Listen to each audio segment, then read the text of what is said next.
Hey guys, welcome back to Infidelity Stories. Make sure like and subscribe to the channel for more spicy stories. Now, let's get into story video. Girlfriend cheated on me and my master plan of revenge began. My girlfriend, 22 female, now ex, admitted to me, 24 male, that she had been talking to someone else on Instagram and had been drawn to him, but she felt bad and regretted it. I messed up. Why? You're probably wondering why nothing occurred. Well, I have an uncanny capacity to detect falsehoods, and this was the greatest nonsense I'd ever heard. She had been chilly from the beginning of the relationship, so feeling bad for just conversing didn't seem like her. Because I was too close to her, I tried to let it go and concentrate on work, but something was odd and I could still feel it. The paranoia was devouring me from inside. We became estranged over the following several weeks, and she had been remarkably sociable, going out with various friends, or so she said, despite the fact that she had few. This provided me enough information to deduce that she had only given me half the truth and was still up to no good. I'm still perplexed as to why someone would have confessed something in order to continue doing it. The relationship was very much dead in every way, and I had advised splitting it up since I saw no value in continuing, but she kept on trying and trying because I had found her a nice job and she was making great progress owing to my friends. Something snapped inside of me when I understood this was her motive for going on. I had stood by her side through unimaginably familiar stuff, professional disappointments, and personal betrayals from her pals. I gave her all I had all the time. I lived for the sake of making her happy. But in truth, she was living on my dime and keeping me in the dark. As that I was, I began scheming my icy cold vengeance in silence. I called a random female, J, who gave me her phone number months before these occurrences, but I never got to call since I was loyal. I explained why I hadn't phoned, and she agreed.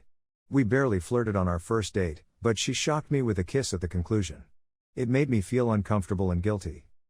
I waited for my girlfriend to go in the shower the following day and snooped through her communications. I found out what I had assumed for weeks: she had kept the show running and at extraordinary heights.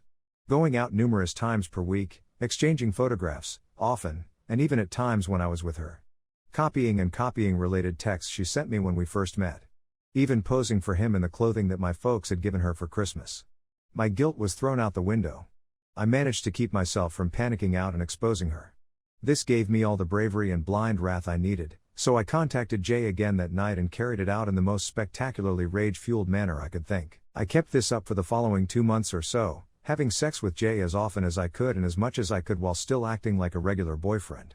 Some days, I spent the whole evening Jay in order to see my girlfriend at night and fuck her even more while focusing on the hatred in my thoughts. After that, I generally left out little clues of skepticism in her direction in order to make her feel nervous and guilty. In the end, I ended things with my girlfriend after discovering her falsehoods, but I kept my secrets to myself so that I could maintain my moral superiority over hers. Even when I gave her the evidence, she denied everything. She grieved for days over their reconciliation. This section made me feel as though it was all for nothing and never truly provided me closure. Jay became at ease around me, but I was already immersed in the story of this scheme. I couldn't bear the thought of dating anybody else at this point, so I had to end things with her as well. In a far less dramatic manner, since she was somewhat aware of what was going on with me and was mostly interested in the sex. After a few months, the lady my ex despised, because to her popularity among mutual male acquaintances, came to come work with me. To my surprise, we up and grew close but not serious. When my ex found out and contacted me to confirm it, she was still upset over the breakup. Instead of responding, I traveled to her home to inform her in person and see her disintegrate. Edit: all of this nonsense did nothing except screw with my brain. Her infidelity caused me fear about other people betraying me, but what I did demonstrated that I, too, was a jerk like no other. Since realizing this, my attitude about women and relationships has changed dramatically. I would never do anything like this again, but it had to happen for me to learn and realize the repercussions of letting oneself go with wrath and hatred. It merely causes discomfort and does not promote recovery. Edit 2. For those who feel sorry for Jay, I only picked her as my accomplice since she was in a relationship at the time she gave me her phone number and so was attempting to cheat. In essence, I believed I was doing justice in more than one name. Nonetheless, I feel awful for her. She didn't deserve to be caught in my garbage and abused in this manner. She was the only one with the foresight to remain a ghost indefinitely. I embrace your contempt with open arms. Story 2. What to do about an ex-cheating wife. Throw away, not the greatest at grammar. So, here we go. I've been with my girlfriend for around 14 to 15 years and I'm absolutely ignorant about how to be in a relationship. So, Essentially, I've been with this lady since my 8th grade year, as I prepare to enter high school. We both had messed up childhoods, but hers was much worse since her family exploited her mostly as a sex object to acquire what they needed. We ended up having 2 children together, both of whom are daughters. She worked 3rd shift at a manufacturing around 2 years ago, and I worked 1st shift roofing an hour away. To cut a long tale short, she was cheating on me with many people, and I knew it, but I wasn't in a position to catch her. I'd work from 6 a.m. until at least 6 p.m., perhaps later. She began behaving strangely, but I trusted her. It was obvious after a time, but I couldn't prove anything, so one day when she arrived home early, I hopped into her vehicle and went off to an abandoned road, ripped it apart, and discovered all the proof I needed. Women leave so many traces behind them, like receipts and stuff. Anyway, she eventually left, and it was a tremendous mess. After confronting her, she fled and stole my daughters, which I blew up and ruined, before joining the military. So, when I was ready to sail off to basic training, she sobbed and pleaded for my return. I knew she was cheating, but I didn't know with whom. So, after she went, a very attractive lady approached me and begged for my phone number, and it was the first time I ever caved in. I chatted to this girl for about a month because I was so miserable and lonely. Anyway, shortly before I left, my ex begged and pleaded with me to try again, and I accepted. So months passed and we weren't normal, but I was in another country and she was at home. She waited until I was ready to return before telling me his name and her pill addiction. I was really taken aback. I remember going home and sobbing because she was the love of my life and I had turned down a number of girls to be loyal, but she wasn't.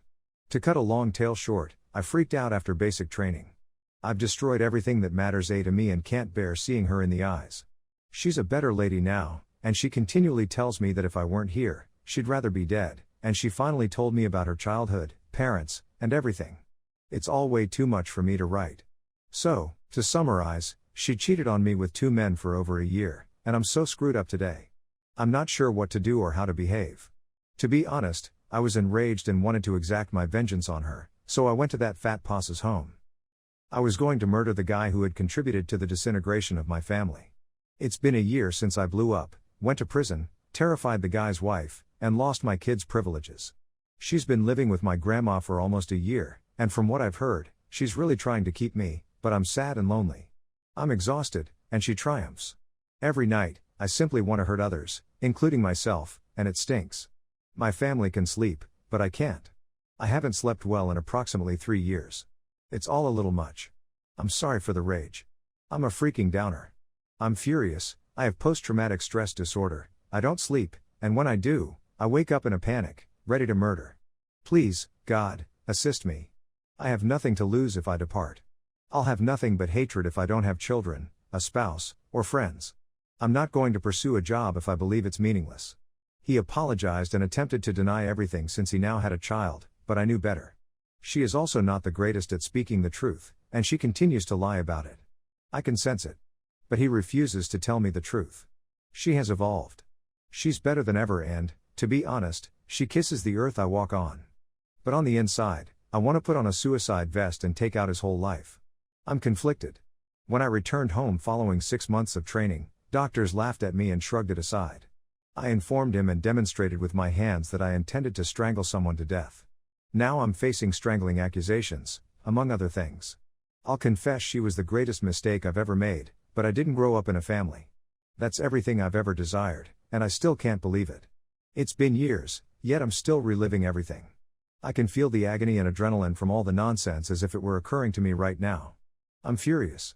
In my heart, I know I'd murder the guy or men or people/group. Humans are squishy and chubby. You get the idea.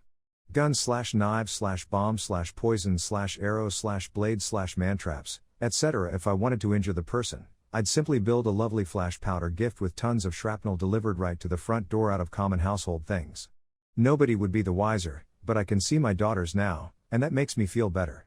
I'm simply afraid of losing them because my attitude would hurt her and anybody else in my path, but I was up religious, and that constantly concerns me. I'm just clueless.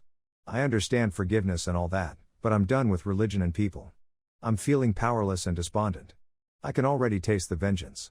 I'd want to feel the life depart their bodies from time to time. The army does not teach you how to be a sassy. In the army, everything revolves on aggressiveness and death. I feel my mind is polluted and I need assistance. There's way more to it all, but that was some of the. It goes deeper with many more kicks tossed in, but it's 2 a.m. and I'm on a lousy screen phone. Someone help me.